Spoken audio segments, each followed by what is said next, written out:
President Barack Obama, he spoke at the Obama Foundation Summit in Chicago on Tuesday. He had this to say about change and political wokeness. You know, this idea of purity and you're never compromised and you're always politically woke and all that stuff, you should get over that quickly. The world is messy. There are ambiguities. But I do get a sense sometimes now among certain young people, and this is accelerated by social media, there is this sense sometimes of the way of me making change is to be as judgmental as possible about other people. And that's enough. Like if I tweet or hashtag about how you didn't do something right or used the wrong verb, or then I can sit back and feel pretty good about myself because, man, you see how woke I was? I called you out. That's peak Obama right there. Obama. I always am reminded of how much I do not miss him every time he talks.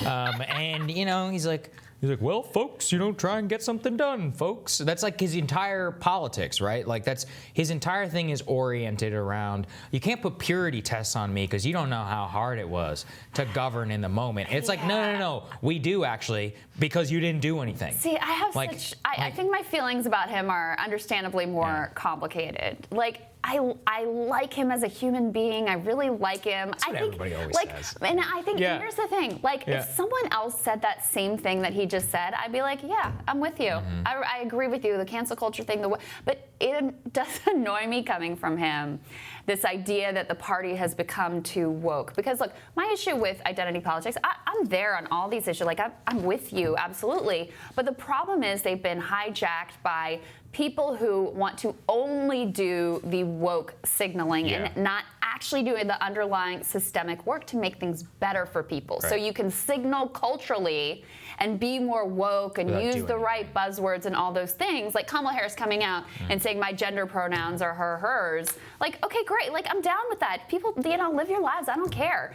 But it's used as a signaling device to keep from actually having a plan to help the oppressed communities that you're talking about. So, and look, that was the trend under the Obama administration. I mean, he is a big part of pushing the party in that direction, or I should say continuing to push the party in that direction, because it really started under Bill Clinton. And he enabled it. That's the main thing. He enabled it. He pushed these people. He allowed them to do, he didn't do anything for the working class or the middle class of this country. And look, I actually thought this was a weird defense of Joe Biden, possibly. There was a big debate about this. You think so? This morning about the purity test in particular, because let's be honest, what he really is saying is that you can't have these purity tests imposed on the Democratic Party because you don't understand how hard it was for us whenever we were enacting all of these terrible policies. Right. And it's possible for us to change our mind. That's how I read it, which is, look, it's true. The Obama legacy is under attack by everybody because it's a terrible legacy. What is the message of Bernie Sanders and Elizabeth Warren? Is that the government is broken, has been now systemically for decades,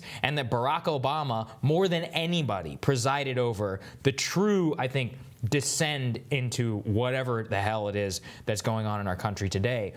And on the right, it's the same thing. All of it really begins and ends with him.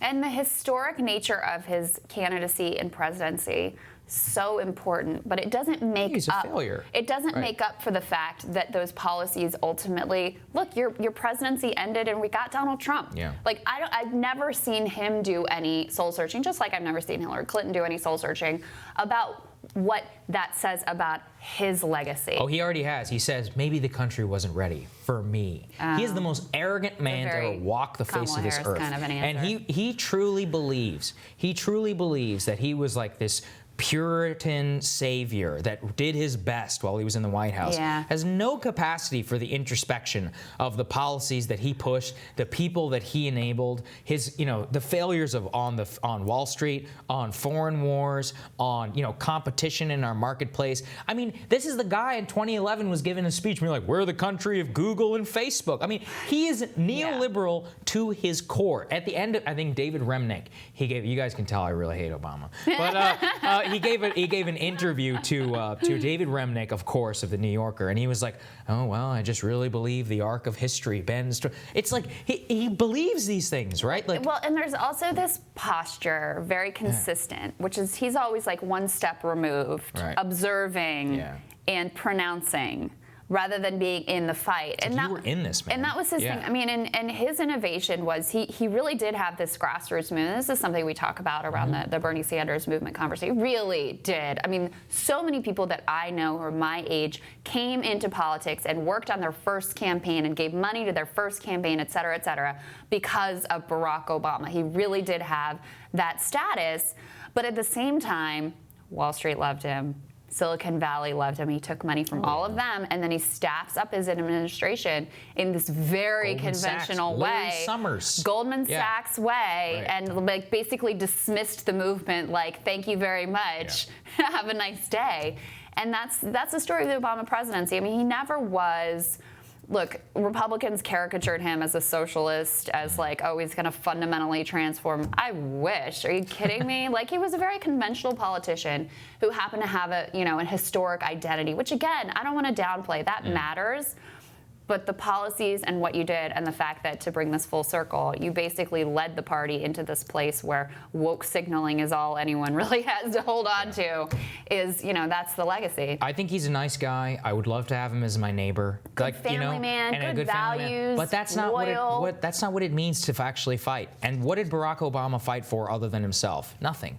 All he ever did is he won himself an election. He invented the modern presidency of only using executive action. Never was able to do anything through Congress. He's one of the worst legislative presidents to ever live if you look at his record. And I think when the history books are written, the first line of his obituary, as Peter Baker, his biographer, said, was written the day of his election. I don't think we're going to remember much more about what he actually did than what he represented and the era. Yeah. It was the end of an era. He encapsulated neoliberalism and gave us the populism of today. And think about, he had control of the House. Of course he did. They had a super majority in the Senate. And what did you got like nothing. The healthcare is an improvement. Right. I don't want to say it's not, but it was basically like, industry approved healthcare reform. You could have changed the game for union rights. You could have changed the game for climate change. You could have actually had Medicare for all if you really were willing to fight, but it wasn't. Yeah. Nor does he even believe in that, I don't think. No, he doesn't. All right, those are our thoughts. We're rising after this.